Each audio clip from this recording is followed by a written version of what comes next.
Let's look at all of the different Python skills you've learned so far in this course.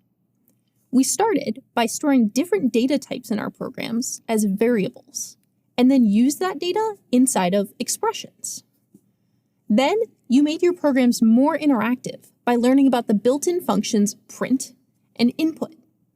Your custom calculator was a great example of the useful programs that you can create when users are able to input data into your programs and you can display information back to them. Finally, in the last topic, you started building your own functions.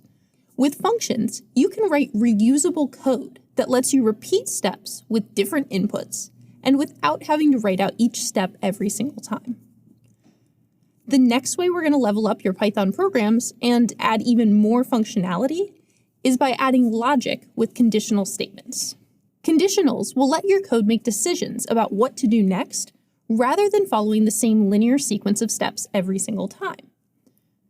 All of the code you've written so far executes every line one by one, starting at the top and going in order to the bottom.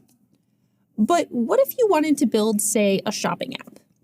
For this app, you might only let a user put an apple in their shopping cart if that item is in stock.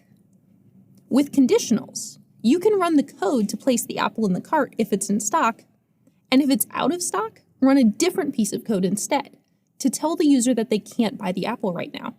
Using conditionals will let you write much more creative programs, so let's get started.